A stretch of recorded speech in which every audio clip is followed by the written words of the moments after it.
నమస్తే అండి. ప్రెస్ వారందరికి కూడా హృదయపూర్వక ధన్యవాదాలు. నా పేరు వేదాల ఉదయ్ కుమార్, ఎస్టీయు జిల్లా కార్యదర్శి అండి. ఈ మధ్యకాలంలో రాష్ట్ర ప్రభుత్వం టీచర్స్కి ట్రాన్స్ఫర్ అనేటువంటి ఇవ్వడం జరిగింది. ఆ ట్రాన్స్ఫర్స్లో భాగంగా పాలకుల నుంచి మన తాడేపల్లిగూడానికి ఈవీఎం స్కూల్ హై స్కూల్కి ఫిజికల్ డైరెక్టర్గా రావడం జరిగిందండి. ఆ సందర్భంలో నేను పరిచయం చేసుకోవడానికి ఎంఈఓ ఆఫీస్కి వెళ్ళడం జరిగింది. వెళ్ళినప్పుడు ఎంఈఓ గారు ఎవరో నాకు తెలియదండి. తెలియని సమయంలో ఎంఈఓ గారు ఎవరని చెప్పి అడిగిన సందర్భంలో ఆయన ఒక చోట కూర్చొని ఉన్నారండి. కూర్చొని ఉంటే ఎంఈఓ గారితో నేను ఫలాని చెప్పి నా డిజిగ్నేషన్ అంతా చెప్తే అయితే ఏంటని చెప్పి ఒక యారగెంట్గా మాట్లాడటం జరిగింది. హనుమాన్ అనేటువంటి ఎంఈఓ, తాడేపల్లిగూడ ఎంఈఓ 1. నేను ఆ మాటలకి అవాక్కైన పరిస్థితి. ఒక 2 నిమిషాలు ఆగి నా పేరు వేదాల ఉదయ్ కుమార్, జిల్లా కార్యదర్శి, ఎస్టీయు కార్యదర్శి అని చెప్పి పరిచయం చేసుకున్న సందర్భంలో దాని విషయం కూడా పక్కన పెట్టి ఆయన వర్క్ ఆయన చేసుకోవటం, ఆయన సిట్టింగ్ కూడా సరిగ్గా లేదండి. సిట్టింగ్ కూడా రాజ్యాంగం ఇచ్చినటువంటి ఆ చైర్లో ఒక రౌడీలాగా కూర్చొని ఉండటం నాకు బాధగా వేసింది. ఒక మండల ఎడ్యుకేషన్ ఆఫీసర్ అయి ఉండి ఈ విధంగా కూర్చుంటారని చెప్పి నేను అది కూర్చోవడం కరెక్ట్ కాదని చెప్పి అడిగిన సందర్భంలో ఎక్కడి నుంచి వెళ్ళిపోని చెప్పి నా మీద దురుసుగా ప్రవర్తించడం, ఎవరో వెళ్ళిపోవతలకని చెప్పి ఆ అసభ్యకరమైన మాటలు కూడా అక్కడ మాట్లాడిన సందర్భంలో నేను బయటకు వచ్చి మా రాష్ట్ర నాయకులైనటువంటి ఎల్ సాయి శ్రీనివాస్ గారికి, ఫ్యాక్టో చైర్మన్ అయినటువంటి రాష్ట్ర నాయకులైనటువంటి సాయి శ్రీనివాస్ గారికి, అదేవిధంగా జిల్లా సెక్రటరీ అయినటువంటి సాయి వర్మ గారికి, జిల్లా ప్రెసిడెంట్ అయినటువంటి గుత్తుల శ్రీనివాస్ గారికి, మరి అదేవిధంగా పెంటపాడు మండలం ఇక్కడ దగ్గరలో ఉంది కాబట్టి పెంటపాడు మండలం అయినటువంటి మరి పైడారావు గారికి, ఇక్కడ మా మిత్రులందరికీ, టీచర్లందరికీ చెప్పడం, తర్వాత అందరూ కూడా ఎంఈఓ ఆఫీస్కి రావడం జరిగింది. తర్వాత రోజున వచ్చిన తర్వాత రాష్ట్ర నాయకులు రావటం, జిల్లా నాయకులు రావటం, ఇక్కడ ఉన్నటువంటి లోకల్ నాయకులు రావటం, వచ్చిన తర్వాత కూడా ఆయన యొక్క బిహేవియర్ మారపోతే దాన్ని సమర్థించి మనవాళ్ళందరూ జాగ్రత్తగా మరి మనవాళ్ళందరూ పరిచయం చేసి వెళ్ళిపోవడం జరిగింది పొలైట్గా. ఆ సందర్భంలో 15వ తారీఖున 4 గంటల స్కూల్ అయిన తర్వాత ఉపాధ్యాయుల సమస్యల మీద ఎంఈఓ ఆఫీస్కి వెళ్ళటం జరిగింది. అప్పుడు జోలపాలెం హై స్కూల్ మేడం గారు రమాదేవి గారు చైల్డ్ కేర్ లీవ్ పెట్టుకుంటానికి రండి సార్ ఒకసారి, అది హక్కు, కానీ అంత భయపడిపోతున్నారు ఈ యొక్క ఎంఈఓ గారి యొక్క ప్రవర్తన చూసి. రండి సార్ ఒకసారి చెప్తారంటే తీసుకెళ్ళడం జరిగింది. ఆ చైల్డ్ కేర్ లీవ్ పెట్టుకోవడానికి కూడా ఒక పావు గంట సేపు పైనే తారత్సం చేసి ఇష్టమైనట్టుగా మాట్లాడి భయభ్రాంతులు చేసి ఆ మేడం గారిని భయభ్రాంతులు చేసి పెట్టని సందర్భంలో ఉంటే నేను కొంచెం రిక్వెస్ట్ చేసి అది కూడా కనాకష్టంతో సంతకం చేయించడం జరిగిందండి. మరి మాకు ఉపాధ్యాయుల సమస్యల మీద మేము అడగటం జరుగుతూ మరి ఇక్కడ కమిషనర్ గారు చెప్పారండి, ఏమని, రాష్ట్రంలో ఉన్నటువంటి టీచర్లు బోధనేతర పనులు చేయవద్దు, మీరు ఎక్కడైతే స్కూల్లో ఉన్నారో ఆ స్కూల్కి వెళ్ళి పిల్లలకి విద్యను అభ్యసించండి, మీరు ఆఫీసుల్లో ఉండి ఆ వర్కులు ఈ వర్కులు చేయొద్దు, బోధనేతర పనులు చేయొద్దు, చేసిన ఎడల క్రిమినల్ చర్యలు తీసుకుంటామని చెప్పి కమిషనర్ గారు స్పష్టంగా చెప్పడం జరిగింది. ఆ విషయాన్నే ఎంఈఓ తాడేపల్లిగూడెం హనుమ గారిని మరి ఇక్కడ ఎందుకు ఈ టీచర్ని పెట్టారు, రాజు అనే వ్యక్తిని మీరు ఎందుకు పెట్టారు, 8 years నుంచి పెట్టారంట, ఆ వ్యక్తిని ఇక్కడ పెట్టకూడదు కదా, స్కూల్కి పంపించండి అని చెప్పి కోచింగ్ చేయటం జరిగిన సందర్భంలో ఆయన నన్ను కమిషనర్ గారే పెట్టమన్నారు, రాష్ట్ర కమిషనర్ గారు పెట్టమన్నారు, ఆర్జేడీ గారు పెట్టమన్నారు, డిఈఓ గారు పెట్టమన్నారని చెప్పి నొక్కాడించి చెప్పడం జరిగింది. ఆ సందర్భంలో సరే మేము కమిషనర్ గారిని అడుగుతామని చెప్తే నాకు ఇలా గొడవలు పడితే నాకు ఇంకా బ్రెయిన్ షార్ప్గా పనిచేస్తుంది, చూసుకుందాం వెళ్ళు అని చెప్పి ఒక దురుసుగా ప్రవర్తించిన పరిస్థితి కనపడింది. ఆ సందర్భంలో సరే మేము కమిషనర్ గారి దగ్గరికి వెళ్తాం అనే సందర్భంలో అరే రాజు, అరే అంటే ఒక టీచర్ని, రాజు అనే వ్యక్తి టీచర్ని, అరే రాజు నువ్వు ఎక్కడి నుంచి వెళ్ళిపో, నువ్వు స్కూల్కి వెళ్ళిపోయి ఇంటికి వెళ్ళిపో, మరి బిల్స్ అనేవి శాలరీ బిల్స్ అనేవి చేయకపోతే టీచర్లు, అది మీడియా ముందర నేను చెప్పాలంటే నాకు బాధగా కూడా ఉంది, ఒక అసభ్యకరమైన అన్పార్లమెంటరీ వార్డ్ని అక్కడ యూజ్ చేశారు, అబ్యూస్ అండ్ కరమైనటువంటి వార్డ్ని అక్కడ యూజ్ చేయడం జరిగింది. దానికి నేను అవాక్కైన పరిస్థితి. సరే నేను కమిషనర్ గారిని అడుగుతానని చెప్పి బయటకు వచ్చేసాను. అవి వచ్చేసి ఆ నైట్ 11:40-44 మధ్యలో నేను మా జిల్లా సెక్రటరీ గారితో మాట్లాడుతున్న సందర్భంలో నెంబర్ ఆఫ్ టైమ్స్ ఎంఈఓ గారు దగ్గర నుంచి నాకు ఫోన్ రావడం జరుగుతుంది. ఎందుకు ఈ విధంగా ఫోన్ చేస్తున్నారని చెప్పి నేను ఈ ఫోన్ కట్ చేసి ఆ ఫోన్ ఎత్తుకుంటే ఎవరో నువ్వు అని చెప్పి ఎరా అని అసభ్యంగా మాట్లాడటం జరిగింది.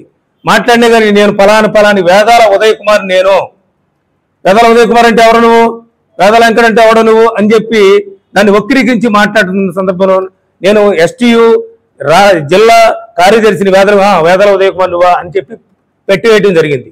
పెట్టివేసిన 30 సెకండ్స్లో మళ్ళీ చేసి ఫోను ఎవడరా నువ్వు, నా కొడక, నీ అమ్మ అని చెప్పి పరుష పదజాలంతో అతను తాగేసి ఆ యొక్క తాగిన మైకులో ఏం మాట్లాడుతున్నావో తెలియని పరిస్థితిలో నువ్వు తాగేసి ఉన్నావు, అది మాట్లాడటం మంచి పద్ధతి కాదని అంటే తాగనరా నువ్వు కూడా తాగేవరా అని చెప్పి నన్ను ఆ ఫోన్లో మాట్లాడటం మీకు మీ అందరికి కూడా కొంతమందికి విదితే. దాని సందర్భంలో నేను తెలంగాణ నుంచి వచ్చాను, నువ్వేం పీక్కుంటావో పీక్కో అని చెప్పి ఇష్టం వచ్చినట్లుగా బూతులు మాట్లాడి మరి అన్పార్లమెంటరీ వార్డ్స్ మాట్లాడి పెట్టేసిన పరిస్థితి మీ అందరూ కూడా వినే ఉంటారు. అందరూ కూడా రాష్ట్రం అంతా కూడా ఇందని చెప్పి నేను భావిస్తూ ఉన్నాను. ఆ సందర్భంలో తెల్లవారే నా మనస్తాపాన్ని చెంది ఆ తెల్లవారే మరి ఒక విద్యా అధికారి అయినటువంటి మండల అధికారి అయినటువంటి ఈయన ఈ విధంగా తాగేసి తాగేసి మరి బూతులు మాట్లాడిన పరిస్థితిలో రికార్డింగ్ తీసుకొని మన పోలీస్ స్టేషన్లో తాడేపల్లి పోలీస్ స్టేషన్లో మనం కంప్లైంట్ ఇవ్వడం జరిగింది. అదే విధంగా అదే కంప్లైంట్ తీసుకెళ్లి డిఓ గారికి ఇవ్వడం జరిగింది. మరి సిఐ గారు నన్ను పిలిచి మరి ఈ విషయంలో నేను కోర్టుకి పంపిస్తానని చెప్పడం జరిగింది. కానీ ఆయన పిలిచారో లేదో ఇంతవరకు అయితే తెలియదు. మరి ఆయన మీద 504 ఐపీసీ సెక్షన్, 506, 509 ఐపీసీ సెక్షన్ ప్రకారం ఆయన మీద యాక్షన్ తీసుకోవాల్సిన ఆవశ్యకత ఎంతైనా ఉందని చెప్పి ప్రసముఖంగా మీకు తెలియజేస్తూ ఉన్నాను. అదేవిధంగా మరి డిఓ గారు ఇంకా యాక్షన్ తీసుకునే పక్షంలో కలెక్టర్ గారిని కూడా స్పందనలో గ్రీవెన్స్ లో పెట్టాం. గ్రీవెన్స్ నుంచి మనకి రిప్లై రావడం జరిగింది. డిఓ గారికి ఈ యొక్క కంప్లైంట్ ఫార్వర్డ్ చేయడం జరిగిందని చెప్పడం జరిగింది. డిఓ గారు చూసేనట్టుగా కూడా మనకు మెసేజ్ రావడం జరిగింది. దీని మీద ఎంక్వైరీని వేసామని చెప్తున్నారు. కానీ మరి ఎంక్వైరీ వేసి ఇతని మీద తగు చర్యలు తీసుకోవాలని చెప్పి ఈరోజు తాడేపల్లిగూడెం నుంచి మరి ప్రెస్ ముఖంగా మీ అందరికీ తెలియపరుస్తూ మరి ఇంతటి ఉన్నతమైన స్థానంలో ఉండి మరి అసభ్యకరమైనటువంటి మాటలు మాట్లాడినటువంటి హనుమా అనేటువంటి ఎంఓ గారిని చట్టపరమైనటువంటి చర్యలు తీసుకొని అతను సస్పెండ్ చేయాలని చెప్పి ఈ సభాముఖంగా కోరుతూ ఉన్నాను. అందరికీ తెలిసిన విషయమే, విదితమే. ఎన్నో రకాలుగా ఈ టీచర్లని హింస పెట్టి టీచర్లకి రావాల్సినటువంటి 6 years scale, 12 years scale, 24 years scales కి దాన్ని రేట్లు పెట్టి వాళ్ళు వసూలు చేసి మరి ఆ విధంగా వాటిని చేస్తున్న పరిస్థితి. శాలరీస్ కూడా ఒక అంధుడైనటువంటి వెంకటేశ్వరరావు అనే మిత్రుడిని మనం 8 నెలలు శాలరీ ఆపినటువంటి పరిస్థితి గతంలో మేమందరం విన్నాం, చాలా బాధపడాం. శాలరీ ఆపటం అనేది చాలా ఘోరమైన విషయం. హైకోర్టు గైడ్లైన్స్ ప్రకారం ఒక తప్పు చేసినా కానీ సగం శాలరీ ఇవ్వాల్సినటువంటి బాధ్యత ఉందని చెప్పి చట్టపరంగా మీ అందరికీ తెలియజేస్తూ మరి 8 నెలలు ఒక 5 నెలలు శాలరీ నాపి అది ఉన్నటువంటి కుటుంబాన్ని ఎంతో మనోవేదన గురి చేసినట్టు హనుమాని ఈ విధంగా టీచర్లని ఆవేదన గురి చేస్తూ భయభ్రాంతులకు గురి చేస్తూ మరి యొక్క ఈ విద్యా వ్యవస్థకి భ్రష్టు కలిగిస్తున్నటువంటి ఎంఈఓ గారిని అరెస్ట్ చేయాలని చెప్పి సస్పెండ్ చేయాలని చెప్పి సభాముఖంగా కోరుకుంటూ మా డిమాండ్ ని ఎస్టీయూ తరఫున తెలియజేస్తున్నాం. జై ఎస్టీయూ, జై జై ఎస్టీయూ. నా పేరు కె గంగరాజ్ సార్. నేను ఎస్జిటిగా పనిచేస్తున్నాను, 2nd వార్డు అండి. గతంలో నేను 28వ వార్డులో పనిచేసేవాడిని సార్. నాకు మున్సిపల్ నుండి మండల శాఖకి విద్య అయిన తర్వాత 6 years స్కేలు ఇవ్వాల్సిన టైంలో ఎంఈఓ గారు అందుబాటులో లేకపోవడం వల్ల నా స్కేల్ ఆగిపోయింది అన్నారండి. తర్వాత ఒక మాస్టర్ ద్వారా మా పనికి మీ శాలరీ కనుక చేయాల్సి వస్తే 6 years స్కేలు ఒక 2000 కానీ 2500 కానీ ఇస్తే కనుక మీ పని త్వరగా అయిపోతుందని నాకు చెప్పారండి. నేను పనిచేసిన స్కూల్లో ఉన్న ఒక మాస్టరు చెప్పారు సార్. ఆ మాస్టర్ ద్వారా నేను డబ్బులు ఇవ్వలేదని చెప్పి ఆయన కలెక్టరేట్లో సరెండర్ అయిన తర్వాత మరుసటి రోజు నేను ఎందుకు ఇవ్వాలని నేను ఆ సార్ని మా స్కూల్లో చెప్పిన సార్ని నేను ప్రశ్నించగా ఆయన ఆఫీస్ వాళ్ళతో చెప్పిన వెంటనే మరుసటి రోజు ఏలూరు నుండి ఇక్కడ జాయిన్ అయ్యి నా దగ్గరికి విజిటింగ్ అని వచ్చారండి. విజిటింగ్ వచ్చి నా దగ్గర అన్నీ ఉన్నా సరే ఏమీ లేవు అని చెప్పి నాకు షోకాజ్ నోటీస్ ఇచ్చారండి. ఎంఈఓ గారండి, ఎంఈఓ 1 గారు వి హనుమ గారు నాకు షోకాజ్ నోటీస్ ఇవ్వడం జరిగిందండి.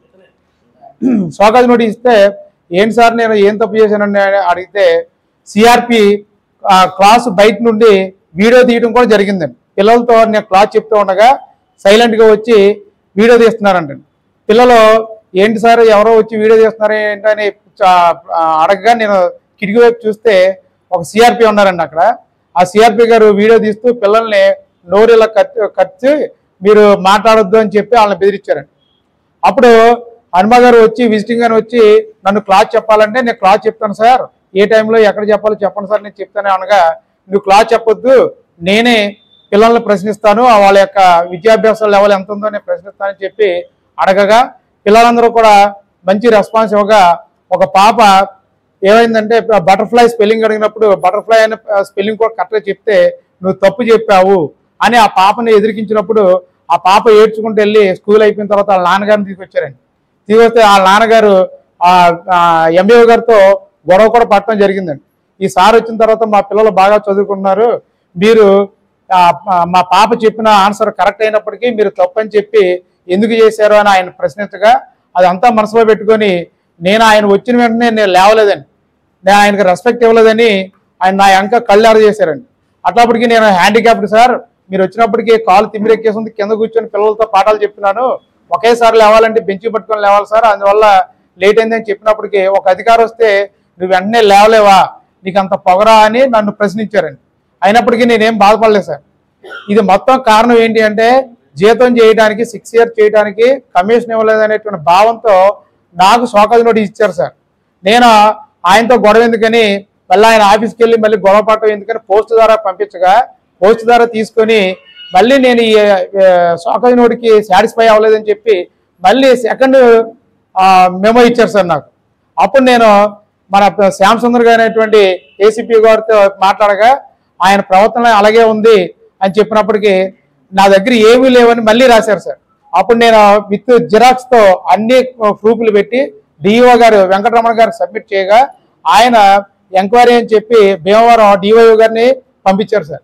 ఆయన అన్ని చెక్ చేసి ఇతని దగ్గర అన్నీ ఉన్నాయి, మీరు ఎందువల్ల ఇలా ప్రవర్తించారో అని ప్రశ్నించగా ఎంఈఓ గారు ఇలాంటిది మళ్ళీ ఇంకోసారి జరగకుండా నేను చూసుకుంటా అని చెప్పి వెళ్ళిపోవడం జరిగింది సార్. డిఓ గారు రమేష్ గారు ఇంకా ఇలాంటిది ఎప్పుడు జరగదమ్మా అని చెప్పి పంపించేశారు సార్. కానీ కొంతమంది ఏం చేశారంటే ఒక డీడీఓ దగ్గర మీరు ఇలాంటి ప్రాబ్లం క్రియేట్ చేసుకున్నారు కాబట్టి ఆయన చేతిలో మీరు ఇబ్బంది పడతారని చెప్పగా నేను వెంటనే డిఓ ఆఫీస్లో మాట్లాడి కస్బా పెంటపాడు హై స్కూల్కి నేను డిప్యుటేషన్ వేసుకోవడం కూడా జరిగింది సార్. ఒక 6 నెలలు అక్కడ డిప్యుటేషన్ వేయించుకొని ఆయన బాధ నుండి నేను తప్పించుకుందామని అక్కడ డిప్యుటేషన్ వేయించుకున్నాను సార్. అలా చేయడం ఆయన యొక్క విధానం అని నేను తెలుసుకొని ఇంకా నేను ఆయనతో వాగ్వేదానికి నేను ఎప్పుడు దిగలేదండి. ఇప్పుడు ఉదయాన్నే వచ్చిన తర్వాత ఈ విషయాల్ని ఆయనతో షేర్ చేసుకోవడం వల్ల ఆ విషయాల్ని మీతో కూడా పంచుకునేటువంటి అవకాశం ఇచ్చినటువంటి మీ మీడియా మిత్రులందరూ కూడా ధన్యవాదాలు తెలుపుకుంటున్నాను సార్. అక్కడ గ్రామస్తులందరూ ఈయనపై దాడి చేసిన సందర్భం కూడా ఉందండి. తాడేపల్లి మండలం ఇరిగేషన్ ఇది బాలికల వ్యవహారం మీద ఇరిగేషన్ వచ్చిందండి. గత ఇప్పుడు 15 సంవత్సరాల క్రితం అసభ్య ప్రవర్తనపై అప్పారావుపేటలో కూడా పెద్ద ఇరిగేషన్ వచ్చిందండి. చరిత్ర ఎక్కువ